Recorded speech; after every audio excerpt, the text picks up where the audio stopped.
إن الحمد لله نستعينه ونستغفره ونعوذ بالله من شرور أنفسنا ومن سيئات أعمالنا من يهده الله فلا مضل له ومن يضلل فلا هادي له وأشهد أن لا إله إلا الله وحده لا شريك له وأشهد أن محمدا عبده ورسوله اللهم صل على محمد وعلى آل محمد كما صليت على إبراهيم وعلى آل إبراهيم إنك حميد مجيد اللهم بارك على محمد وعلى آل محمد كما باركت على إبراهيم وعلى آل إبراهيم إنك حميد مجيد رب اشرح لي صدري ويسر لي أمري واحلل عقدة من لساني يفقهوا قولي. அல்ஹம்துலில்லாஹ். இந்த வாரம் நடக்கக்கூடிய தொடர் சொற்பொழிவுல நாம் இந்த வாரம் பார்க்கக்கூடிய தலைப்பு நவீன பொருட்களும் அதன் நன்மை தீமை. நவீன பொருட்களும் அதனால் ஏற்படக்கூடிய நன்மையும் தீமையும்.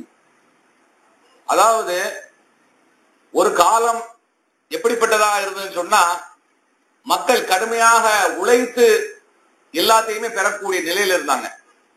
அது ஒரு காலம். வீட்டில் இருக்கக்கூடிய பெண்களுக்கும் கடுமையான உழைப்பு கொடுக்கப்பட்ட ஒரு காலகட்டம் அது. அது அம்மிய கொண்டு அரைச்சு யூஸ் பண்ணுவாங்க, வேற உளுந்த உடைக்கிறதுக்கு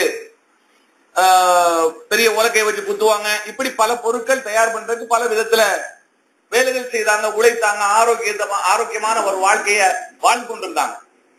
இன்னைக்கு அதிகமான மக்களை இயந்திரங்கள் சோம்பேறிகளாக மாத்தி வருது. அது ஆண்களும் பெண்களும் அதுக்கு அடிமையாகி சோம்பேறிகளாக மாறிட்டாங்க. அதனால ஏகப்பட்ட வியாதிகளோடைய மக்கள் அலையக்கூடிய நிலைமைக்கு தள்ளப்பட்டுட்டாங்க. எல்லோருக்குமே வியாதி, சிறு பிள்ளைகள்ல இருந்து பெரிய வயதான வரைக்கும் உள்ள மனுஷனுக்கு எந்த ஆளுக்கு தான் நோய் வரணுங்கிற ஒரு இதே கணக்கே இல்லாம போயிடுச்சு. இன்னைக்கு சுகரு, பிரஷரு, அது இதுன்னு எல்லா நோயும் ஒட்டுமொத்தமா ஒவ்வொருத்தரையும் அடையக்கூடிய நிலைமைக்கு வந்துருச்சு. இப்போ அந்த மாதிரியான நிலைக்கு தள்ளப்படுறதுக்கு காரணம் என்னன்னா நவீன பொருட்கள் தான். மிக்சி, கிரைண்டரு, வாஷிங் மிஷினு, இப்படி ஒவ்வொரு பொருட்களும் மனிதர்களை சோம்பேறியாக்கி தான் இருக்கு. அந்த வகையில அதுல நன்மைகளும் இருக்கு, நன்மைகளும் இருக்கு. இப்போ நபி முஹம்மது ஸல்லல்லாஹு அலைஹி வஸல்லம் சொன்னாங்க, காலம் சுருங்கி விடும், கியாம நாள் நெருங்கிவிட்டால் காலம் சுருங்கிவிடும். எப்படி சுருங்கிவிடும், எப்படிப்பட்ட நிலைக்கு மாறிவிடும் அப்படின்னு நபி ஸல்லல்லாஹு அலைஹி வஸல்லம் விளக்கமாக சொல்றாங்க. ஒரு வருடம் ஒரு வாரத்தை போன்று கழியும். ஒரு வருடம் ஒரு வாரத்தை போல கழியும். ஒரு வாரம் ஒரு நாளை போல கழிந்துவிடும். ஒரு நாள் ஒரு மணி நேரத்தை போல கடந்துவிடும். ஒரு மணி நேரம் ஒரு நிமிடம் போல கடந்துவிடும் என்பதாக நபி முஹம்மது ஸல்லல்லாஹு அலைஹி வஸல்லம் சொல்றாங்க. இது திருமிதியில பதிவு செய்யப்பட்ட ஹதீஸ். அப்போ காலம் சுருங்கி விட்டது என்பதை யாராலும் மறுக்க முடியாது. ஒரு நேரத்துல ஒட்டகத்துல பயணம் செய்தாங்க, இன்னைக்கு விமானத்துல பயணம் செய்யறாங்க. இப்படி பயணங்கள் மட்டுமல்லாம எல்லாமே சுருங்கி இலகுவாக்கப்பட்டு விட்டது. எதன் மூலமாக? நவீன பொருட்கள் மூலமாக, நவீன பொருட்கள் மூலமாக. அதே போல இந்த நவீன பொருட்கள் அதிகமாக சீர்கேடுகளும் சீரழிவுகளும் அதிகமாகியே இருக்குது. இருக்கா இல்லையா? இருக்கு. நபி முஹம்மது ஸல்லல்லாஹு அலைஹி வஸல்லம் சொன்னாங்க, கியாம நாள், உலக அழிவு நாள் நெருங்கிவிட்டால் விபச்சாரம் பெருகிவிடும். விபச்சாரம் பெருகிவிடும். மது அருந்துவது பெருகிவிடும். கொலைகள் அதிகமாக நிகழக்கூடிய நிலை ஏற்பட்டுவிடும் என்று நபி முஹம்மது ஸல்லல்லாஹு அலைஹி வஸல்லம் சொன்னாங்க. அதுவும் இன்னைக்கு நாம் கண்கூடாக பார்த்து கொண்டிருக்கிறோம். கொத்து கொத்தா அப்படியே மொத்தமா சாகக்கூடிய மக்களை பார்க்கிறோம். அதே போல கொலைகளும் பெருகிவிட்டது. துண்டு பீடிக்காக சண்டை போடுறான். ஒரு ஓசி பீடி தரலன்னு கொலை பண்றான். ஒரு வார்த்தை எதிர்த்து பேசிட்டான்னு சொன்னா அவனை கொலை பண்றான். இப்படி எந்தெந்த விஷயத்துக்கு தான் கொலை செய்யணும் அப்படிங்கிற ஒரு நிலையே இல்லாமல் சர்வ சாதாரணமாக கத்தரிக்காக வெட்டுவது போல ரோட்ல எல்லா மக்களுக்கு மத்தியில வெட்டி போட்டு போறான். இப்படிப்பட்ட நிலையில் கொலைகள் பெருத்து விட்டது. மது போலீஸ்காரங்களை பந்தோபஸ்து போட்டு பாதுகாப்பாக நிறுத்தி வைக்கப்பட்டு கியூல நிக்க வைக்கப்பட்டு மது கொடுக்கக்கூடிய நிலைமைக்கு மாறிவிட்டது. விபச்சாரம், அது விபச்சாரத்துக்கு என்று இருந்த பெண்கள் போக இன்று குடும்ப பெண்களே விபச்சாரத்தின் பக்கமாக செல்லக்கூடிய சூழலை உருவாகிவிட்டது. இதெல்லாம் எந்தெந்த சீர்கேட்டால், இந்த நவீன பொருட்களால் வந்த சீர்கேடுகளை நம்மால் மறுக்க முடியாது. ஒரு நேரத்துல குட்டக போட்ட இடத்துல போய் படம் பார்க்க போவாங்க. படம் பார்க்க போறத கூட மறைத்து வைத்து யாருக்கு தெரியாம ரகசியமா போவாங்க. ஊர்காரங்களுக்கு தெரிஞ்சிடக்கூடாது, ஜமாத்துக்காரங்களுக்கு தெரிஞ்சிடக்கூடாது. அப்படி தெரிஞ்சிட்டா உடனே ஃபைன் போட்டுருவாங்க, இல்லைன்னா ஊரை விட்டு ஒதுக்கி வச்சிருவாங்க. அப்படிங்கிற நிலைப்பாடு ஒரு காலத்துல இருந்தது. பெண்களை சினிமாவுக்கு கூட்டு போறதுக்கு ரொம்ப பயப்படுவாங்க. குடும்பத்தில் உள்ளவங்க அப்படி கூட்டு போயிட்டாங்கன்னு சொன்னா ஊர் ஜமாத்துக்கு அது தெரிய வந்து சொன்னா என்ன செய்வாங்க? அவங்களுக்கு ஃபைன் போடுவாங்க, இல்ல ஊரை விட்டு ஒதுக்கி வச்சிருவாங்க. அப்படிப்பட்ட நிலையெல்லாம் இருந்தது. இன்னைக்கு அந்த முசீபத்து வீட்டுக்கு உள்ளே வந்துருச்சு. டிவி என்கிற பெயரால் உள்ளே நுழைந்து விட்டது. நபி முகமது ஸல்லல்லாஹு அலைஹி வஸல்லம் சொன்னாங்க, ஒரு காலம் வரும், உலக அழிவு நாள் வரும்போது எப்படிப்பட்ட நிலை ஏற்படும் என்றால், ஒவ்வொரு வீடுகளிலையும் அரை நிர்வாணத்தோடு ஆடக்கூடிய பெண்களை பார்த்து ரசிக்கக்கூடிய நிலை வரும். வீடுகளுக்குள்ளேயே அரை நிர்வாணத்தோடு ஆடல் பாடல் நடக்கக்கூடிய நிகழ்ச்சியை பார்க்கக்கூடிய சூழ்நிலைகள் உருவாகும். அப்போது நீங்கள் பெரும் பெரும் அழிவுகளை ஏற்படுவார்கள். கடலில் கொந்தளிப்பு ஏற்படும், பூகம்பம் ஏற்படும், நிலநடுக்கங்கள் ஏற்படும், கல்மாரி பொழியும். அப்படி சொல்லி நபி சொன்னாங்க. இன்னைக்கு அதனுடைய சீரழிவுகளை நாம் எல்லா இடங்களையும் பார்க்கிறோம். திடீரென நிலநடுக்கம், திடீரென பூகம்பம், இப்படிப்பட்ட சுனாமி போன்ற பேர் அழிவுகளையும் நாம் சந்தித்துக் கொண்டுதான் இருக்கிறோம். அப்ப இதெல்லாம் நபி முகமது ஸல்லல்லாஹு அலைஹி வஸல்லம் எச்சரித்த விஷயங்கள். அப்போ இந்த டிவியின் மூலமாக நம்ம பார்க்கக்கூடிய நன்மை இருக்கு, தீமை இருக்கு. ஒரு முஸ்லீம் எப்படிப்பட்டதை எடுத்துக்கொள்ளணும் அப்படின்னு சொன்னா, டிவி மூலமாக உலகத்தில் நடக்கக்கூடிய செய்திகளை தெரிந்து கொள்ளலாம், நல்ல பயான்களை போட்டு கேட்கலாம், இன்னும் குர்ஆன் போன்ற நன்மையான விஷயங்களை நாம் அதன் மூலமாக பார்த்து தெரிந்து கொள்ளலாம். அப்போ இது தவிர வேற எந்த வகையில நாம் பயன்படுத்தினாலும் நன்மையான விஷயங்களுக்கு மட்டுமே அதை பயன்படுத்தக்கூடிய மக்களாக நாம் இருக்க வேண்டும். இல்லை என்றால் நம்மை அவை விழுங்கிவிடும், தீமையின் மூலமாக நம்மை விழுங்கிவிடும். ஒருத்தன் சொல்றான், ஒரு கும்பலை கைது பண்ணி கூட்டு வந்து நிறுத்தி, எதுக்காண்டி நீ ஆள் கடத்தின அப்படின்னு கேட்டா, சூது கவ்வும் என்ற படத்தை பார்த்தேன், எங்களுக்கு ஐடியா தோணுச்சு, அதனால இவரை கடத்தணும் அப்படின்னு சொல்றான். சினிமா எப்படி எல்லாம் மனிதன் மாத்துது. 100வது நாள் படத்தை பார்த்து கொலைகாரன் ஒருவன் உருவானான், ஆட்டோ சங்கர்.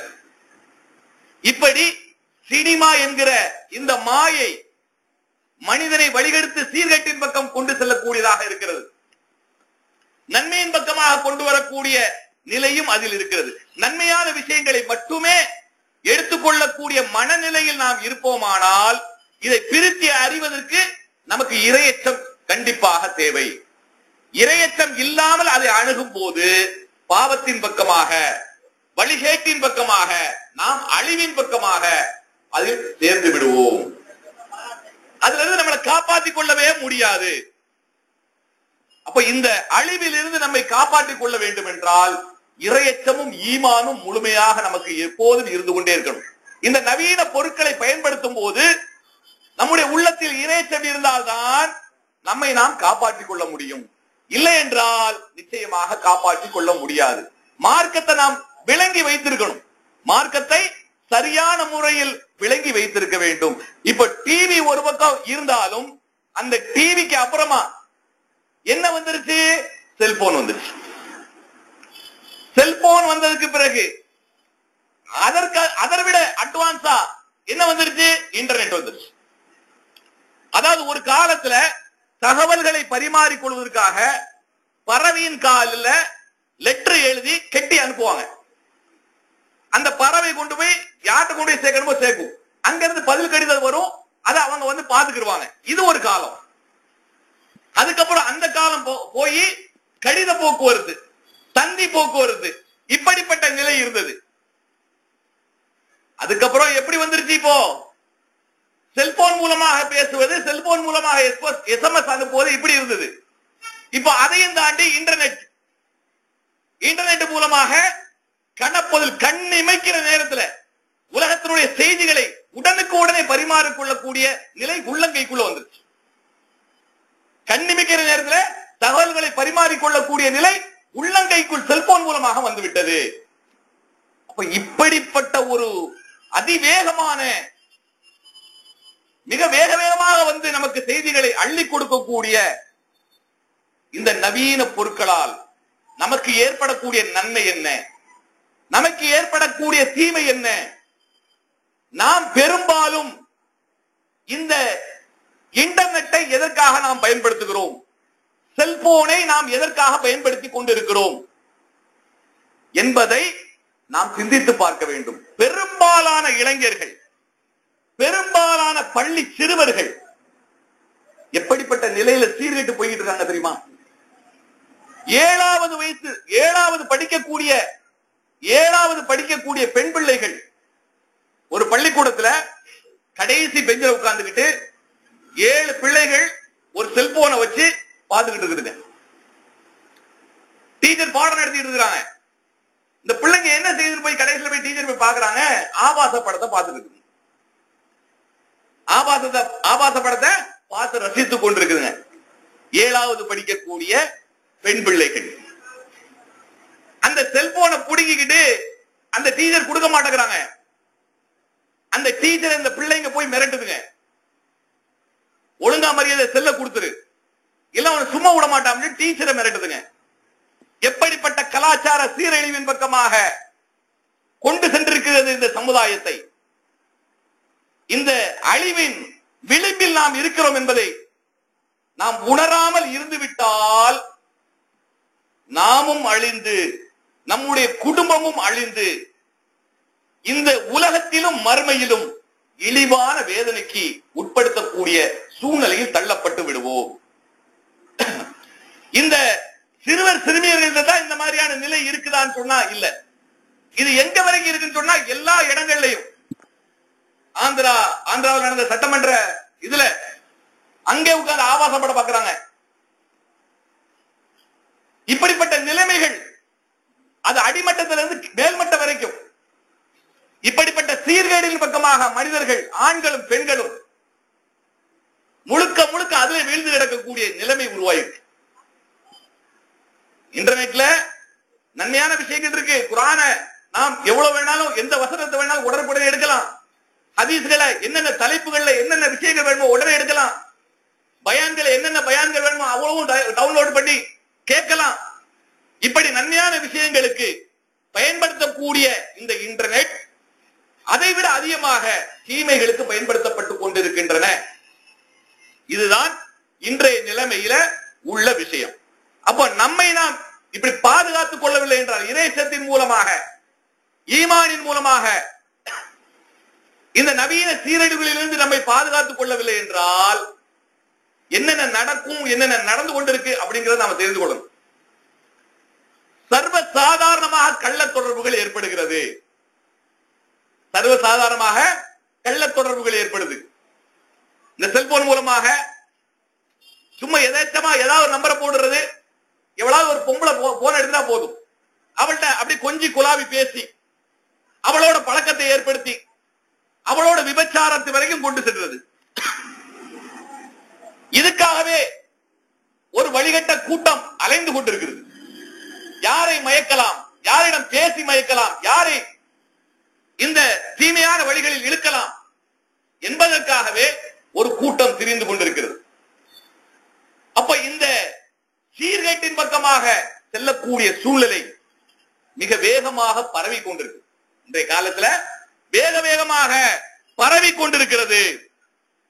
அது மட்டுமல்ல, இன்னைக்கு செல்போன்ல எந்த அளவுக்கு சொன்னா கேமரா எந்த இடத்துல இருக்குன்னு யாராலும் கண்டுபிடிக்க முடியாத அளவுக்கு அங்கங்க பதிவு பண்ணி வச்சிருக்கிற அந்த செல்போன்ல கேமராவை சும்மா கையில வச்சிருக்கிற மாதிரியே வச்சுக்கிட்டே படம் எடுக்கக்கூடிய நிலைக்கெல்லாம் இன்னைக்கு செல்போன் வந்துருச்சு. அப்போ காய்கறி வாங்கக்கூடிய பெண்கள் அல்லது சாதாரணமா கடத்தருவுல அல்லது வீட்டுல வீதியில நின்று பெருக்கக்கூடிய பெண்கள் இவங்களை சர்வசாதாரணமாக அவர்களுடைய அவங்க குனியும் போது அவங்க நிமிரும் போது எந்தெந்த அசைவுல எப்படி எல்லாம் படம் எடுக்கணுமோ அப்படி எல்லாம் எடுத்துறாங்க. அடுத்த செகண்டே நண்பர்களுக்குள்ள பரிமாறிக் கொள்றாங்க. கொஞ்சம் ஆபாசமாக, கொஞ்சம் அசிங்கமாக, கொஞ்சம் விகாரமாக படம் எடுக்கப்பட்ட அந்த பெண்ணுக்கு அதை அனுப்பி அவளை மிரட்டுறது, அவளை விபச்சாரத்தின் பக்கம் தூண்டுறது, இல்லை சொன்னா அவனை கேவலப்படுத்துவன் மிரட்டுறது. இப்படிப்பட்ட சீரழிவுகளும் இன்றைக்கு சமுதாயத்தில் மிகப்பெரிய அளவில் பாதிப்பை ஏற்படுத்திக் கொண்டிருக்கு. உண்டா இல்லையா? நடந்துகிட்டு இருக்கா இல்லையா? யாராவது இல்லைன்னு சொல்ல முடியுமா? அப்ப இப்படிப்பட்ட சூழ்நிலைகள் ரொம்ப வேகமாக பரவி வரக்கூடிய இந்த நேரத்தில் நாம் எப்படிப்பட்டவர்களாக இருக்கிறோம்? ஒரு மூமின், ஒரு இறைச்சமுடைய அல்லாஹ்வை மறுமை நாளை நம்பக்கூடிய ஒரு முஸ்லிம் எப்படிப்பட்டவனாக இருக்க வேண்டும்?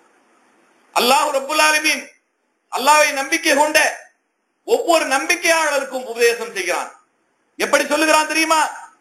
வலா தக்ரபுஸ் ஸினா இன்னஹு கான ஃபாஹிஷத்தன் வஸாஅ சபீலா. 17வது அத்தியாயம் 32வது வசனம். நீங்கள் விபச்சாரத்தின் அருகில் கூட நெருங்காதீர்கள். விபச்சாரத்தை நெருங்காதீங்கன்னு சொல்லல, விபச்சாரத்தின் அருகில் கூட நெருங்காதீர்கள். ஏனென்றால் அது மானக்கேடான செயலாகும். மேலும் வேறு வேறு கேடுகளின் பக்கமாக அது இழுத்து செல்லக்கூடிய தீய வழியாக இருக்கிறது என்று அல்லாஹ் சொல்றான். எய்ட்ஸை கொண்டு வரும். இன்னும் நம்மை இந்த பூமியிலேயே கேவலமான மனிதர் என்கிற முத்திரை பதிக்கக்கூடிய சூழ்நிலை உருவாகும். மனிதர்களிடமும் நமக்கு மரியாதை இருக்காது, வானவர்களிடமும் மரியாதை இருக்காது, அல்லாஹ்விடமும் நமக்கு மரியாதை இருக்காது. அப்படிப்பட்ட ஒரு கேடுகெட்ட நிலைக்கு தள்ளப்பட்டவனாக அவன் ஆகிவிடுகிறான். ஆகவேதான் அல்லாஹ் சொல்லுகிறான், இந்த விபச்சாரத்தின் அருகில் கூட நெருங்காதீர்கள். இந்த நிலை நமக்கு எப்படிப்பட்ட நிலையை நம்ம ஏற்படுத்தணும் சொன்னா, நம்முடைய பார்வையை தாழ்த்தக்கூடியதாக இருக்க வேண்டும். நபி முஹம்மது ஸல்லல்லாஹு அலைஹி வஸல்லம் எச்சரிக்கை செய்றாங்க. எந்த அளவுக்கு எச்சரிக்கை செய்றாங்கன்னு சொன்னா, அல்லாஹ்வையும் மறுமை நாளையும் நம்பக்கூடியவர் அண்டை வீட்டாருக்கு தொல்லை தர வேண்டாம். இன்னைக்கு என்ன நடக்குது? பக்கத்து வீட்டுல ஒரு அழகான பெண் இருந்துன்னு சொன்னா அவளை எப்படி கடலை போடுறது, அவளுக்கு எப்படி நாம் தகவல் பரிமாற்றங்களை ஏற்படுத்திக் கொள்வது, அவன் புருஷன் இல்லைன்னு சொன்னா நாம எப்ப அந்த வீட்டுக்குள்ள நுழையிறது, ரகசிய தொடர்புகளை எப்படியெல்லாம் வைத்துக் கொள்வது, அவளை எங்கெல்லாம் அழைத்து செல்வது, அப்படிங்கிற மனநிலையில் இந்த காம வெறி பிடித்த சில மனிதர்கள் அலைந்து கொண்டிருக்கிறார்கள். அப்போ நாம் ஒரு முஸ்லீம் பக்கத்து வீட்டுக்காரங்களாக இருந்தாலும் அவர்களுக்குரிய கண்ணியத்தை கொடுக்க வேண்டும், அவர்களுக்கு உண்டான மரியாதையை கொடுக்க வேண்டும், அவர்களிடம் நல்ல முறையில் நடந்து கொள்ள வேண்டும். அதைத்தான் அல்லாஹ்வுடைய தூதர் ஸல்லல்லாஹு அலைஹி வஸல்லம் நமக்கு எச்சரிக்கை செய்றாங்க. அல்லாஹ்வை மறுமை நாளையும் யார் நம்புகிறீர்களோ அண்டை வீட்டுக்கு ஒருபோதும் தொல்லை கொடுக்காதீர்கள். மேலும் நபி ஸல்லல்லாஹு அலைஹி வஸல்லம் சொல்றாங்க, நீங்கள் பேசினால் நல்லதை பேசுங்கள். அல்லாஹ்வை மறுமை நாளை நம்பக்கூடியவர் பேசினால் நல்லதை பேசட்டும் அல்லது வாயை மூடிக்கொள்ளட்டும்.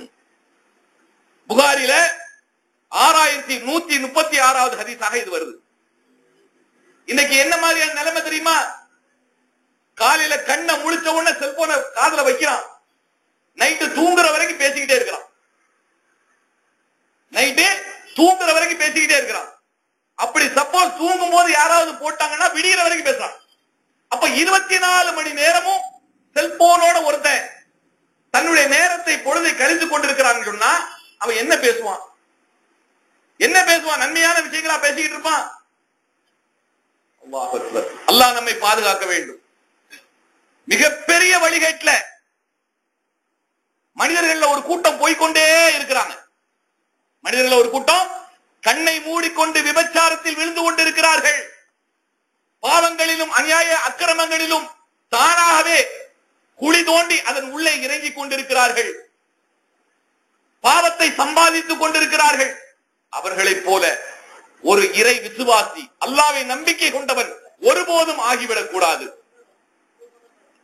அப்படி ஆகிவிட்டால் அவன் மிகப்பெரிய நஷ்டவாளியாக ஆகிவிடுவான். அதாவது நபி ஸல்லல்லாஹு அலைஹி வஸல்லம் நம்ம எந்த அளவுக்கு எச்சரிக்கை செய்யறாங்கன்னு சொன்னா, உங்களுடைய அண்டை வீட்டு மட்டுமில்ல, வேற எந்த வீடா இருந்தாலும் சரி, அந்த வீட்டினுடைய அனுமதி இல்லாமல் அந்த வீட்டுல உள்ள என்ன நடக்குன்னு கூட எட்டி பார்க்க கூடாது அப்படிங்கிறாங்க. எட்டி கூட பார்க்க கூடாது அப்படிங்கிறாங்க. அப்போ ஒருவருக்கு உறவு கொள்ளக்கூடிய விஷயங்கள், உடலுறவு விஷயங்கள், தனியாக குளிக்கக்கூடிய காட்சிகள், தனியாக ஆடைகளை மாற்றக்கூடிய சூழ்நிலைகள், இருக்கக்கூடிய காட்சிகள், இதையெல்லாம் எப்படிப்பட்ட திருட்டுத்தனமான செயலோடு செய்யறாங்க தெரியுமா? தன்னுடைய நண்பனுடைய வீட்டிலேயே போய் அந்த நண்பனோட பேசிக் கொண்டிருந்துட்டு பாத்ரூம் போறமாகி போயிட்டு அந்த பாத்ரூம்ல செல்போனை மறைத்து வைத்து வெளியில வந்துடுறான். அப்புறம் அவங்க அந்த நண்பனுடைய மனைவி குளிப்பது, ஆடை மாட்டுவது எல்லாம் அதுல பதிவாயிடுச்சுன்னு சொன்னா, மறுநாள் அந்த நண்பனுடைய வீட்டுக்கு போயிட்டு எதுவுமே தெரியாத மாதிரி செல்போனை எடுத்து வந்துடுறான். இப்படியெல்லாம் மிகப்பெரிய அளவுல நண்பனுக்கு துரோகம் செய்யக்கூடியவன், தன்னுடைய உறவுக்கு துரோகம் செய்யக்கூடியவன், தன்னுடைய அண்டை வீட்டாருக்கு துரோகம் செய்யக்கூடியவன், இப்படிப்பட்ட கேடுகெட்ட மனிதர்கள் எல்லாம் நம்மை சுற்றி அலைந்து கொண்டே இருக்கிறார்கள். இப்படிப்பட்ட கேவலமான புத்தி உள்ளவர்கள் எல்லாம் நம்மை சுற்றி வாழ்ந்து கொண்டிருக்கிறார்கள். அப்போ நாம் எப்படிப்பட்ட நிலையில் இருக்கணும், எந்த அளவுக்கு உஷாரா இருக்கணும்? நபி முஹம்மது ஸல்லல்லாஹு அலைஹி வஸல்லம் தன்னுடைய வீட்டில் இருக்கிறாங்க. ஈர்வலி, அதாவது ஈரடு எடுப்பாங்க இல்லையா, அந்த சீப்பு கூர்மையா இருக்கும். அந்த சீப்பை வச்சு தன்னுடைய தலையை கோரி கொண்டிருக்கிறாங்க. வீட்டில இருந்து தலையை கோரி கொண்டிருக்கிறாங்க. அப்போது ஒரு மனிதர் துவாரத்தின் வழியாக உள்ளே பார்க்கிறார். பார்த்துவிட்டு பிறகு சத்தம் கொடுத்து சலாம் சொல்லிட்டு உள்ள வர்றாரு. உள்ள வந்தவர் சொல்றாரு, நீங்க இருப்பதை நான் வெளியில இருந்து துவாரத்தின் வழியா பார்த்தேன் அப்படின்னு. நபி ஸல்லல்லாஹு அலைஹி வஸல்லம் அவங்க சொல்றாங்க, என்ன சொல்றாங்க? நீ துவாரத்தின் வழியாக பார்ப்பதை நான் முன்னையே அறிந்திருந்தால் என் கையில் உள்ள சீப்பால் உன் கண்ணை நோண்டி எடுத்திருப்பேன் அப்படிங்கிறாங்க. உன் கண்ணை நான் தோண்டி இருப்பேன் அப்படிங்கிறாங்க. எவ்வளவு அளவுக்கு கடுமையாக எச்சரிக்கப்பட்ட விஷயம் இது. அடுத்தவங்க வீட்டுல அனுமதி கேட்கிறது எதுக்காக கேட்கிறோம்? நம்முடைய பார்வை தவறி கூட அவங்க வீட்டுக்குள்ள நுழைஞ்சிடக்கூடாது. நம்முடைய பார்வை தவறி போய் கூட உள்ள நுழைஞ்சிடக்கூடாது. அவங்க வீட்டுல என்ன நடக்குன்னு பாத்திரக்கூடாது. அப்படிங்கிறதுக்காக தான் நம்ம அனுமதி கேட்கிறோம். நபி ஸல்லல்லாஹு அலைஹி வஸல்லம் எந்த வீட்டுக்கு போனாலும் வீட்டு கதவுக்கு நேர நிக்க மாட்டாங்க. அந்த கதவுடைய வலது ஓரம் அல்லது இடது ஓரமாக போய் நின்று கொள்வாங்க. 1க்கு 3 முறை சலாம் சொல்லுவாங்க. அனுமதி கொடுக்கப்பட்டு கதவை திறந்து உள்ளே வாருங்கள் என்று அழைக்கப்பட்டா உள்ள போவாங்க. இப்படித்தான் நமக்கு எந்த மாதிரியான அளவுக்கு நாம் அல்லாஹ்வை அஞ்சி இந்த விஷயத்துல பேணுதலோடு நடந்து கொள்ள வேண்டும் என்பதை மார்க்கம் நமக்கு சொல்லித் தருகிறது. நீங்க எட்டி பார்க்கிறது ஒரு வீட்டை திறந்து பார்க்கிறது இல்ல, செல்போன்ல ஆபாசமான காட்சியை பார்க்கிறது அதுக்கு சம்பந்தம். அடுத்தவங்களுடைய அந்த ரங்கங்களை பார்த்து ரசிக்கிறது இருக்கு, அதை விட கேவலம் வேற இருக்கு. நம்ம பொண்டாட்டியோட நம்ம படுக்கிறத இன்னொருத்தன் பார்த்து நம்ம அனுமதிப்போமா? நம்முடைய தாய் தந்தையும் ஒன்னா இருக்கிறத நம்ம பார்க்க விரும்புவோமா? எவ்வளவு கேவலமாக நினைப்போம். அப்படிப்பட்ட ஒரு செயலை செல்போன்ல உட்கார்ந்துகிட்டு ஒருத்தருக்கு ஒருவர் பார்த்து கொண்டு பரிமாறிக்கொண்டு அதை கொண்டு சந்தோஷம் அடையக்கூடிய கேடுகட்ட நிலையை நாம் வளர்த்துக் கொண்டால் அல்லாஹ் நம்மை பாதுகாக்க வேண்டும். அல்லாஹ் நம்மை பாதுகாக்க வேண்டும். அல்லாஹ்விடம் பாதுகாப்பு தேட வேண்டும். யா அல்லாஹ் எனக்கு இறைச்சத்தை கொடு, எனக்கு ஈமானை கொடு, எனக்கு பணிவை கொடு, என்னுடைய கற்பை பாதுகாத்துக் கொள்ளக்கூடியவனாக என்னை வாழ செய் என்று அல்லாஹ்விடம் பிரார்த்தனை செய்ய வேண்டும். என்னுடைய பத்தினித்தனத்தோடு நான் வாழ வேண்டும். என்று அல்லாஹ்விடம் பிரார்த்தனை செய்யக்கூடியவனாக நாம் இருக்க வேண்டும். அதனாலதான் நபி ஸல்லல்லாஹு அலைஹி வஸல்லம் சொல்றாங்க, என்னுடைய வீட்டுல என்னுடைய அனுமதி இல்லாம நீ துவாரத்தின் வழியாக எட்டி பார்த்ததை நான் அறிந்திருந்தால் என் கையில் இருக்கக்கூடிய ஈர்ச்சீப்பை கொண்டு உன்னுடைய கண்ணை நோண்டி இருப்பேன் அப்படின்னு நபி ஸல்லல்லாஹு அலைஹி வஸல்லம் சொல்றாங்க. 6241வது ஹதீஸாக புகாரில வருது. அப்போ நாம் எந்த அளவுக்கு இறைச்சத்தோடு நடந்து கொள்ள வேண்டும்? நபி ஸல்லல்லாஹு அலைஹி வஸல்லம் சொல்றாங்க, ஆதமுடைய மகன் விபச்சாரத்தில் விழுவான் என்பதை விதியில் அல்லாஹ் பதித்து விட்டான். விபச்சாரத்துடைய ஒரு பங்கை அவன் அடையாமல் இருக்க மாட்டான் என்று கூறிவிட்டு நபி ஸல்லல்லாஹு அலைஹி வஸல்லம் சொல்றாங்க, கண்ணால் பார்ப்பது கண் செய்யும் விபச்சாரம். கண்ணால் பார்ப்பது கண் செய்யும் விபச்சாரம். நாவால் பேசுவது, ஆபாசமாக பேசுவது நாவு செய்யக்கூடிய விபச்சாரம். ஏனென்றால் ஆபாசமாக பேசும்போது மனம் அந்த விபச்சாரத்துக்காக ஏங்குகிறது. அந்த மனம் இச்சை கொள்கிறது, ஆசைப்படுகிறது. அப்போ இந்த மர்ம உறுப்பு அந்த விபச்சாரத்தை உண்மைப்படுத்துகிறது, அப்படி இல்லை என்றால் பொய்யாக்குகிறது என்று நபி ஸல்லல்லாஹு அலைஹி வஸல்லம் சொன்னாங்க. ஒரு பெண்ணை பார்க்கிறான், ரசிக்கிறான் சொன்னா அடுத்த கட்டமாக அவளோட பேச கடைசியில இரண்டாவது என்ன செய்வான் அப்படின்னு சொன்னா அடுத்த கட்ட நடவடிக்கை, அவன் எடுக்கக்கூடிய அடுத்த கட்ட நடவடிக்கை என்னன்னு சொன்னா அவளோட பேசிட்டு அடுத்த அவளை விபச்சாரத்துக்கு ஈடுபட முயற்சி செய்வான். அப்ப இதுதான் அவருடைய நிலையாக இருக்கிறது. அதனால நபி ஸல்லல்லாஹு அலைஹி வஸல்லம் சொன்னாங்க, கண்ணால் பார்ப்பது கண் செய்யும் விபச்சாரம், நாவால் ஆபாசமாக பேசுவது நாவு செய்யும் விபச்சாரம். இதை மர்ம உறுப்பு உண்மைப்படுத்தும் அல்லது பொய்யாக்கும். அதிலிருந்து உங்களை பாதுகாத்துக் கொள்ளுங்க அப்படின்னு சொன்னாங்க. புகாரில 6243வது ஹதீஸாக இது வருது. அப்போ அனுமதி இல்லாமல் பிறருடைய வீட்டை எட்டி பார்க்கவே கூடாதுங்க போது அடுத்தவருடைய அந்த ரங்கங்களை ஆபாசமான முறையில் இருக்கக்கூடிய காட்சிகளாக பதிவு செய்து அதை பார்த்து ரசிக்கக்கூடிய கேவலமான எண்ணங்களோ சிந்தனைகளோ நம்மிடம் வரக்கூடாது. அதே போல செல்போன்ல எந்நேரமும் தீமையான பாவமான மானக்கேடான பேச்சுக்களை பேசுவதை முழுமையாக தவிர்த்துக் கொள்ள வேண்டும். அதிலிருந்து விடுபட்டு விட வேண்டும். பிறருடைய அந்தரங்கங்களை ஒட்டு கேட்க கூடாது. அவங்க என்ன பேசுறாங்க, எப்படி எப்படிலாம் பேசுறாங்க அப்படிங்கிறத ஒட்டு கேட்பதன் மூலமாக தன்னுடைய இச்சைகளை தவிர்த்துக் கொள்ள கூடிய எண்ணங்கள் நமக்கு உருவாக கூடாது. அடுத்தவங்க ரகசியங்களை எட்டி பார்க்கிறது, அடுத்தவங்க பேசுறத ரகசியமாக ஒட்டு கேட்பது, இதெல்லாம் கேவலமான செயல், சைத்தானுடைய அருவருக்கத்தக்க செயல். இதைத்தான் அல்லாஹ் ரப்பல் ஆலமீன் நமக்கு எச்சரிக்கை செய்கிறான். மேலும் நபி முஹம்மது ஸல்லல்லாஹு அலைஹி வஸல்லம் சொல்றாங்க, எந்த வீட்டுக்கு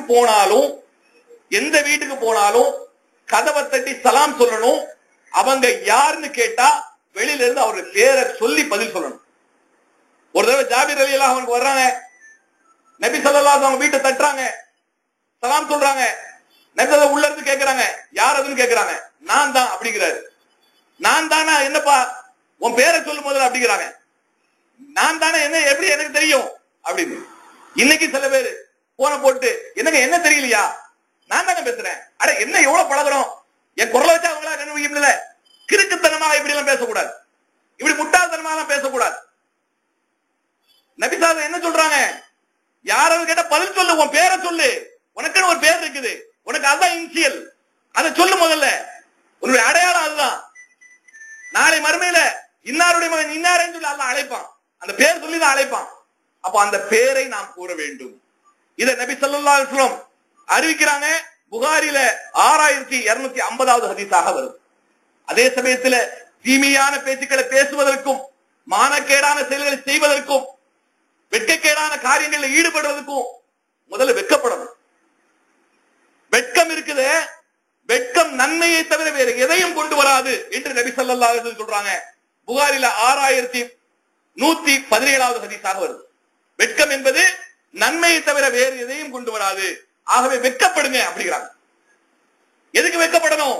தீமையான பேச்சுக்களை பேசுவதற்கு, மானக்கேடான செயல்களை செய்வதற்கு, மானக்கேடான கேவலமான காரியங்களில் ஈடுபடுறதுக்கு வெட்கப்படணும். மேலும் நபி ஸல்லல்லாஹு அலைஹி வஸல்லம் சொல்றாங்க, உனக்கு வெட்கமில்லை என்றால் நீ எதை வேண்டுமானாலும் செய்து கொள். இது முன்னால் வாழ்ந்த எல்லா நபிமார்களும் சொன்ன ஒரு பழமொழி என்று நபி சொல்றாங்க. உனக்கு வெட்கமே இல்லையா, நீ என்ன விரும்புறியோ அதை செஞ்சுக்க என்று நபி ஸல்லல்லாஹு அலைஹி வஸல்லம் கூறுகிறார்கள். இது எல்லா நபிமார்களும் சொன்ன பழமொழி என்று புகாரில 6120வது ஹதீஸாக இது வருது. அப்போ நாம் அல்லாஹ்வை பயப்படாமல் இந்த நவீன பொருட்களை கொண்டு இன்டர்நெட், செல்போன் மூலமாக ஆபாசங்களை பரப்புவதும், ஆபாசமான காட்சிகளை பார்ப்பதும், தேவையில்லாத வெட்டி பேச்சுகளை பேசுவதும் அல்லது ஆபாசமான கருத்துடைய பேச்சுகளை பேசுவதும் நாளை மறுமையில் கடுமையான வேதனைக்கு உட்படுத்தக்கூடிய நிலை உருவாகிவிடும். அல்லாஹ் ரப்பல் ஆலமீன் நம்மை கண்காணித்துக் கொண்டிருக்கிறான். அல்லாஹ் ரப்பல் ஆலமீன் சொல்லி காட்டுகிறான், யஅலமு காயினத்தல் அக்யூனி வமா துக்ஃபி சுதூர். 4வது அத்தியாயம் 19வது வசனம், 24வது அத்தியாயம் 40வது அத்தியாயம் 19வது வசனம். கண்கள் செய்யும் மோசத்தையும், உங்களுடைய கண்களால் செய்யும் மோசத்தையும், உள்ளங்கள் மறைத்து வைப்பதையும் அந்த அல்லாஹ் நன்கு அறிந்து வைத்திருக்கிறான். உங்களுடைய கண்கள் செய்யக்கூடிய மோசத்தையும், உங்களுடைய உள்ளத்தில் எதையெல்லாம் மறைத்து வைத்திருக்கிறீர்களோ அதையெல்லாம் அந்த அல்லாஹ் நன்கு அறிந்து வைத்திருக்கிறான். அப்ப அந்த அல்லாஹ்வுக்கு நாம் பயப்பட வேண்டும். ஏனென்றால் நாம் மறுமையை நம்புகிறோம். மறுமையில் அல்லாஹ்வுக்கு முன்னால் அந்த நீதி விசாரணைக்காக நாம் நிறுத்தப்படுவோம் என்பதை நம்பியவர்கள் நாம். நம்முடைய நாவு மறுத்தாலும் நாளை மறுமையில் நம்முடைய கைகள் கால்கள் சாட்சி சொல்லும் நாம் செய்த பாவங்கள், அநியாயங்கள், அக்கிரமங்கள் அனைத்துக்கும். அல்லாஹ் ரப்பல் ஆலமீன் சொல்லி காட்டுகிறான் 24வது அத்தியாயம் 24வது வசனம், யௌம தஷ்அது அலைஹிம் அல்சினதுஹும் வ ஐதீஹிம் வ அர்ஜுலுஹும் பிமா கானூ யஅமலூன். அந்த நாளில், அந்த மறுமை நாளில் அவர்களுடைய கைகளும் அவர்களுடைய கால்களும் அவர்களுக்கு எதிராக அவர்கள் செய்தவை பற்றி சாட்சி கூறும். என்னென்ன பாவங்கள், அநியாயங்களை நாம் செய்தோமோ அதற்கு நம்முடைய கைகளும் நம்முடைய கால்களும் நமக்கு எதிராகவே சாட்சியாக வந்து நிற்கும், நமக்கு எதிராக அது சாட்சி சொல்லும் என்று அல்லாஹ் தன்னுடைய திருமறையில் எச்சரிக்கை செய்யறான். அப்ப இந்த இறையச்சம் நமக்கு இருக்கணும். இறையச்சமுடைய மக்கள் எப்படி எப்படிலாம் வாழ்ந்தாங்க அப்படிங்கறத நபி ஸல்லல்லாஹு அலைஹி வஸல்லம் சொல்றாங்க. அல்லாஹ் தன்னுடைய திருமறையை சொல்லி காட்டுறான். யூசுப் என்ற அத்தியாயம் 12வது அத்தியாயம், அல்லாஹ் அந்த அத்தியாயத்தை பத்தி சொல்லும் போது இது அழகிய வரலாறு என்று சொல்லுகிறாங்க. அதுல யூசுப் அலைஹிஸ்ஸலாம் அவங்களை பத்தி சொல்லும் போது உலகத்தில் இருக்கக்கூடிய அழகுல அவருக்கு மிகப்பெரிய அழகு அல்லாஹ் கொடுத்திருக்கிறான். அவருடைய அழகை பார்த்து அந்த அரசவையில் இருந்த பெண்கள் எல்லாம் மதி மயங்கி போய் இவர் வானவராக இருக்க கூடுமோ என்று நினைத்துக் கொண்டு கையை அறுத்துக் கொண்டார்கள். கையில் கொடுக்கப்பட்ட பழங்களை அறுப்பதற்கு பதிலாக தன்னுடைய கைகளை அறுத்துக் கொண்டார்கள் என்று அல்லாஹ் சொல்லி காட்டுறார். அவ்வளவு அழகு நிறைந்தவர். அவருடைய அழகை பார்த்து மயங்கி அந்த நாட்டினுடைய அசீசுடைய மனைவி ஆசைப்பட்டு அழைக்கிறாள், விபச்சாரத்துக்கு அழைக்கிறாள், பலவந்தமாக அழைக்கிறாள். என்னை அனுபவித்துக் கொள், என்னை அனுபவித்து உன்னுடைய இச்சையை தனித்துக் கொள் என்று யூசுப் அலைஹிஸ்ஸலாம் அவர்களை அழைக்கிறாள் அந்த பெண். ஆனால் யூசுப் அலைஹிஸ்ஸலாம் என்ன செஞ்சாங்க தெரியுமா? அந்த பெண் மிரட்டா, என்னோட வந்து படுக்கணும், என்னோட வந்து என்னுடைய ஆசையை தீர்த்து வைக்கணும், அப்படி வரலன்னு சொன்னா உன்னை சிறையில தள்ளுவேன் அப்படின்னு சொல்லிட்டு ஒரு நபியை பார்த்து மிரட்டுறான். அந்த நபி சொன்னாங்க, என்ன சொன்னாங்க?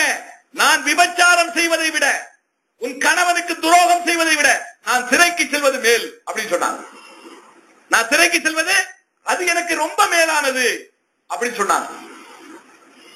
என்ன அவங்கள்ட்ட இருந்தது? தக்வா, இறையச்சம், ஈமான். அல்லாஹ் ரப்பல் ஆலமீன் நமக்கு பாடம் நடத்துகிறார். ஒரு முஸ்லிம் எப்படி இருக்கணும், ஒரு மூமின் எப்படி இருக்கணும், தன்னை எப்படி பாதுகாத்துக் கொள்ள வேண்டும், தன்னுடைய கற்பை எப்படி காத்துக் கொள்ள வேண்டும் என்பதாக நம்மள்ட்ட அந்த பணிவு இருக்கணும், அந்த இறையச்சம் இருக்க வேண்டும், அந்த ஈமான் இருக்க வேண்டும். அப்பதான் அல்லாஹ்விடத்தில் நமக்கு மரியாதை உண்டு. நபி ஸல்லல்லாஹு அலைஹி வஸல்லம் நமக்கு சொல்றாங்க, தனிமையில் ஒரு பெண் அழைக்கும் போது, விபச்சாரத்துக்கு அழைக்கும் போது, ஒரு பெண் விபச்சாரத்துக்கு அழைக்கிறாள், அப்படி அழைக்கும் போது முஸ்லிமான ஒரு இளைஞன் அல்லாஹ்வை பயந்து அவளை விட்டு விலகிக் கொள்கிறான். அவள் அழைத்த போது அல்லாஹ்வுடைய அச்சத்தால் அவளை விட்டு விலகிக் கொள்கிறான். இவனுக்கு அர்ஷுடைய நிழல் உண்டு நிழலே இல்லாத அந்த நாளில் அர்ஷுடைய நிழல் உண்டு என்று நபி ஸல்லல்லாஹு அலைஹி வஸல்லம் சொல்றாங்க. அப்போ கற்பை பாதுகாத்துக் கொள்ளக்கூடிய, ஒழுக்கத்தை பேணக்கூடிய, தன்மானத்தோடு வாழக்கூடிய ஒவ்வொரு முஸ்லிமுக்கும் அப்படிப்பட்ட பாக்கியத்தை நாம் அடைய வேண்டும் என்றால் நாம் முதலில் நம்முடைய பார்வையை தாழ்த்த வேண்டும். நவீன பொருட்களில் மூழ்கி நம்மை நாமே அழித்துக் கொள்ளக்கூடிய மனநிலையில் நாம் உருவாகிவிடக் கூடாது. அப்படி இறையச்சத்தோடு கற்பை பாதுகாத்துக் கொண்டால் நீங்கள் செய்த நன்மையான காரியத்தை கொண்டு அல்லாஹ்விடம் துஆ செய்தா ஆபத்தில் கூட அல்லாஹ் உதவி செய்வான். பனி இஸ்ரவேல் காலத்துல 3 பேரு மழை பெய்யுதுன்னு சொல்லிட்டு ஒரு குகைக்குள்ள ஒதுங்கிக்கிறாங்க. பெரும் பாறை அந்த குகையை அடைத்துக் கொள்ளுது. 3 பேரும் தான் செய்த 3 நன்மையான காரியங்களை எடுத்து சொல்றாங்க. அதுல ஒரு நபர் சொல்றாரு, என்ன சொல்றாரு தெரியுமா? யா அல்லாஹ், எனக்கென்று ஒரு உறவுக்கார பெண் இருந்தாள், அவள் மேல நான் ஆசைப்பட்டேன், எப்படியாவது அவளை அடைந்தவன் ஆசைப்பட்டேன், அதுக்குண்டான சந்தர்ப்பமும் எனக்கு கிடைச்சது. தனிமையில் அவளை சந்திக்கக்கூடிய சந்தர்ப்பம் கிடைச்சது. அவளை நான் நெருங்கினேன், அவளுடைய தொடைகளுக்கு நடுவே நான் நெருங்கிவிட்டேன். அவள் கூறினாள், அல்லாஹ்வை பயந்து கொள் என்று சொன்னாள். உன்னுடைய அச்சம் என்னுடைய உள்ளத்தில் பட்டது, உடனடியாக அவளை விட்டு வெளியேறி வந்து விட்டேன். இது உன்னுடைய திருப்தியை நாடி செய்தது, என்னை இந்த துன்பத்தில் இருந்து எங்களை காப்பாற்று. குகையை அடைத்துக் கொண்டிருந்த கல் நகர்ந்தது, அவர்கள் வெளியே வந்தார்கள் அந்த 3 பேரும். அப்போ நாம் செய்யக்கூடிய நன்மையான காரியத்தை கொண்டு இறையச்சத்தாலும் ஈமானாலும் கற்பை பாதுகாத்துக் கொண்டு ஒழுக்கத்தோடு நடந்து கொண்ட நன்மையான காரியங்கள் இருந்தால் அதை கொண்டு கூட நமக்கு வரக்கூடிய ஆபத்தில் இருந்து அல்லாஹ்விடம் பாதுகாப்பு தேடிக் கொள்ளலாம். அந்த நன்மையான காரியத்தை கொண்டு கூட அல்லாஹ் நமக்கு உதவி செய்வான். அப்போ எப்போதும் கற்பை பாதுகாத்துக் கொள்ளக்கூடிய நல்ல உள்ளத்தை கொண்டவர்களாக நம்மை நாம் ஆக்கிக் கொள்ள வேண்டும். அதே போல நம்முடைய குடும்ப பெண்களுக்கு நாம் அதிகமாக எச்சரிக்கை செய்ய வேண்டிய விஷயம், அது நம்முடைய சகோதரியா இருக்கலாம், நம்முடைய மனைவியா இருக்கலாம், நம்முடைய உறவினர்களாக இருக்கலாம், யாராக இருந்தாலும் சரி, அடிக்கடி குர்ஆன்ல சொல்லக்கூடிய ஒரு வசனத்தை திருப்பி திருப்பி சொல்லி காட்டிக்கொண்டே இருக்கணும். அல்லாஹ் ரப்பல் ஆலமீன் 2 பெண்களை பற்றி சொல்லுகிறான் குர்ஆன்ல. உலகத்திலேயே தேர்ந்தெடுக்கப்பட்ட 2 பெண்களை பற்றி சொல்லி காட்டுகிறான். அந்த பெண்கள்ல ஒரு பெண் மரியம் அலைஹிஸ்ஸலாம். வானவர் ஜிப்ரீல் அழகான மனித தோற்றத்துல அவங்க இருந்த மிஹ்ராபுக்குள்ள உள்ள நுழைஞ்சாங்க. யாருமே நுழைய முடியாத இடத்துல அந்த வானவர் ஜிப்ரீல் ஒரு அழகான இளைஞர் தோற்றத்துல உள்ள நுழைஞ்சு அவங்களுக்கு முன்னாடி போய் நிக்கிறாங்க. பார்த்த உடனே என்ன சொன்னாங்க தெரியுமா? பார்த்த உடனே சொன்ன காரியத்தை அல்லாஹ் சொல்லி காட்டுகிறான். காலத்து இன்னி அஊது பி ரஹ்மானி மின்க இன் குந்த தஹியா, நிச்சயமாக நான் உம்மை விட்டும் ரஹ்மானிடம் பாதுகாவல் தேடுகிறேன். நான் நிச்சயமாக உம்மை விட்டும் ரஹ்மானிடம் பாதுகாவல் தேடுகிறேன். நீர் பயபக்தி உடையவராக இருந்தால் என்னை நெருங்காதீர். அல்லாஹ்வை பயப்படக்கூடியவராக நீ இருந்தால் என் பக்கத்துல வராத அப்படின்னு சொல்றாங்க. அவங்களுக்கு வானவர் என்று தெரியாது. ஒரு அழகான இளைஞர் கண்ணுக்கு முன்னாடி வந்து நிற்கிறார். யூசுப் அழகுல மயங்கின பெண்ணை போல, அந்த பெண்களை போல மரியம் அலைஹிஸ்ஸலாம் இருக்கல்ல. தனக்கு முன்னால் வானவரே ஒரு மனித தோற்றத்தில் வந்து நிற்கிறார். அவற்றிலிருந்து அல்லாஹ்விடத்துல பாதுகாப்பு தர்றாங்க. அப்படிப்பட்ட பெண்ணாக என்னுடைய சகோதரி இருக்க வேண்டும், என்னுடைய மனைவி இருக்க வேண்டும், என்னுடைய தாய் இருக்க வேண்டும், என்னுடைய உறவுக்கார பெண்கள் இருக்க வேண்டும் என்று ஆசைப்பட வேண்டும். அவர்களுக்கு இந்த வசனத்தை சொல்லி சொல்லி சொல்லி சொல்லி அவர்களை இறைச்சமுடைய பெண்களாக மாற்ற வேண்டும். அல்லாஹ் இதை 19வது அத்தியாயம் 18வது வசனத்தில் சொல்லி காட்டுகிறார். ஒரு பெண்ணாக இருக்கக்கூடியவள் எப்படிப்பட்ட பெண்ணாக இருக்க வேண்டும் என்பதற்கு உண்டான படிப்பினை இது, பாடம் இது. இதை நாம் நம்முடைய பெண்களுக்கு சொல்ல வேண்டும். மேலும் நபி ஸல்லல்லாஹு அலைஹி வஸல்லம் நமக்கு உபதேசம் செய்றாங்க, தெளிவான முறையில் உபதேசம் செய்றாங்க. இந்த உபதேசத்தை நாம் எப்போதும் கவனத்தில் கொண்டு வந்து கொண்டே இருக்க வேண்டும். முஸ்லிம்ல 4382வது ஹதீஸாக இது வருது. கவனத்தில் வைத்துக் கொள்ளுங்கள். நபி ஸல்லல்லாஹு சொல்றாங்க, எப்படி சொல்றாங்க? முதல்ல சொல்லும் போதே என்ன சொல்றாங்க? கவனத்தில் வைத்துக் கொள்ளுங்கள். கண்ணி கழிந்த எந்த ஒரு பெண்ணுடனும், கண்ணி கழிந்த எந்த ஒரு பெண்ணுடனும் எந்த ஒரு ஆணும் இரவில் தனியாக தங்கிவிட வேண்டாம். இரவில் தனியாக தங்கிவிட வேண்டாம். ஒன்று, அந்த பெண்ணுக்கு தங்குவதாக இருந்தால் அந்த பெண்ணுக்கு கணவராக இருக்க வேண்டும், அல்லது அந்த பெண் திருமணம் செய்வதற்கு அனுமதிக்கப்படாத தடை செய்யப்பட்ட நபராக இருக்கணும். அந்த பெண்ணுடைய தகப்பனார் இருக்கலாம், அந்த பெண்ணுடைய சகோதரனா இருக்கலாம். இப்படிப்பட்ட நபர்கள் அந்த பெண்ணோடு தங்கலாமே தவிர வேற எந்த ஆணும் தனிமையில் ஒரு பெண்ணோடு தங்கக்கூடாது, இருக்கக்கூடாது என்று நபி ஸல்லல்லாஹு அலைஹி வஸல்லம் நமக்கு எச்சரிக்கை செய்து நமக்கு சொல்றாங்க. அப்போ நம்முடைய வாழ்க்கையை அழகிய முறையில் ஆக்கி கொண்டு அல்லாஹ்விடத்தில் நன்மையை பெறணும்னு சொன்னா ஷைத்தானுடைய அடிச்சுவடியின் பக்கம் நெருங்கிடவே கூடாது. அல்லாஹ் ரப்பல் ஆலமீன் நமக்கு எச்சரிக்கை செய்யறான். 2வது அத்தியாயம் 168 169 போன்ற வசனங்கள்ல அல்லாஹ் சொல்லி காட்டுகிறான். வலா தத்தபிவு குதுவாத்தி ஷைத்தான் இன்னஹு லகும் அதுவும் முபீன். ஷைத்தானுடைய அடிச்சுவடுகளை நீங்கள் பின்பற்றாதீர்கள், நிச்சயமாக அவன் உங்களுக்கு பகிரங்கமான எதிரியாக இருக்கிறான். உங்களுக்கு எதிரி வேற யாரும் இல்ல, ஷைத்தான். அவன் என்னென்ன பாவங்களை உங்களை தூண்டுவான் தெரியுமா? அல்லாஹ் சொல்லி காட்டுகிறான். இன்னமா யஹ்முருக்கும் பிஸ்ஸூஇ வல் ஃபக்ஷாயி வ அன் தகூலு அலல்லாஹி மா லா தஅலமூன்.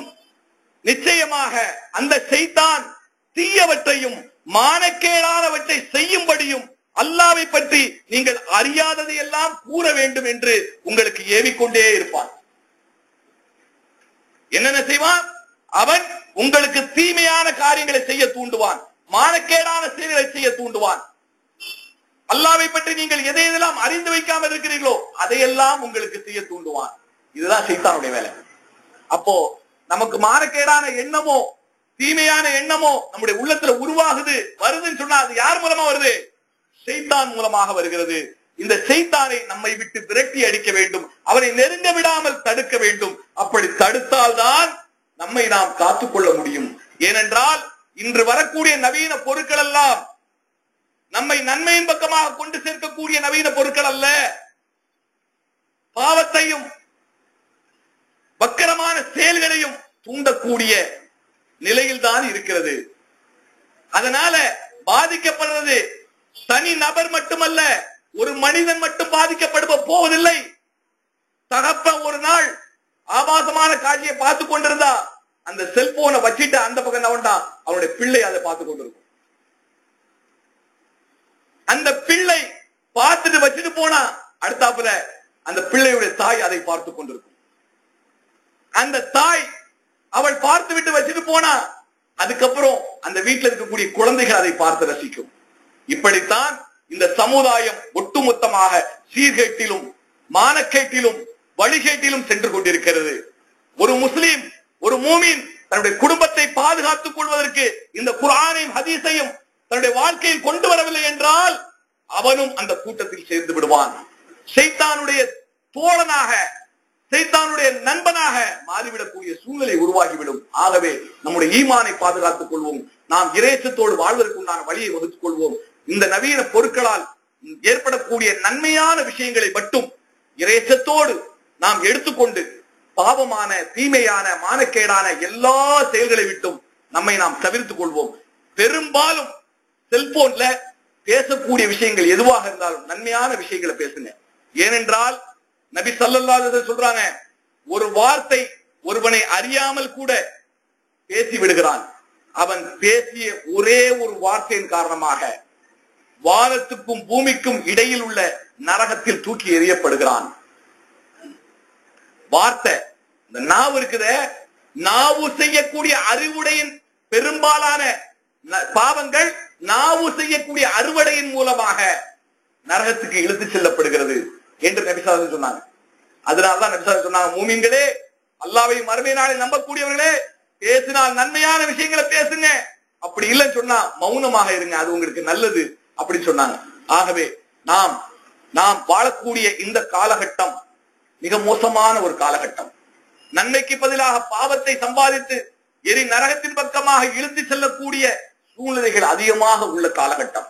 ஆகவே நாம் செல்போனை பயன்படுத்தினாலும் சரி, இன்டர்நெட்டை பயன்படுத்தினாலும் சரி, அதே சமயத்துல டிவியை பயன்படுத்தினாலும் சரி, எந்த விஷயத்தை நவீன பொருட்களை பயன்படுத்தினாலும் அதை ரொம்ப கவனமாக, ஏனென்றால் நீங்க பார்த்து கொண்டிருக்கும் போதே உங்க பிள்ளைகள் உங்க கூட இருப்பாங்க, உங்க மனைவி கூட இருப்பாங்க.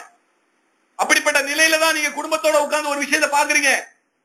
நீங்க எந்த விஷயத்தை டிவியில பாக்குறீங்களோ அதே காட்சி உங்க குடும்பத்துக்கு உள்ளே வந்து விடக்கூடாது. ஒரு தவறான காட்சியை நீங்க டிவியில பாக்குறீங்கன்னு சொன்னா நாளைக்கு வீட்டுக்குள்ள அந்த மாதிரியான காட்சியை பார்க்கக்கூடிய சூழ்நிலை நமக்கு வந்துடக்கூடாது. அல்லாஹ் நம்மை பாதுகாக்கணும். ஆகவே நாம் நவீன பொருட்களில் உள்ள தீமைகளை விட்டு விடுவோம், தீமைகளில் இருந்து நம்மை காத்துக் கொள்வோம். நன்மையான விஷயங்களை எடுத்துக்கொண்டு அல்லாஹ்வையும் மறுமை நாளை நம்பக்கூடிய நாம் அந்த மறுமை நாளுக்கு உண்டான நன்மைகளை தேடிக்கொள்ளக்கூடிய வழிகளை அல்லாஹ் நமக்கு லேசாக்குவானாக. வாஹிர் தவானா அனில் அல்ஹம்துலில்லாஹி ரப்பில் ஆலமீன். அஸ்ஸலாமு அலைக்கும்.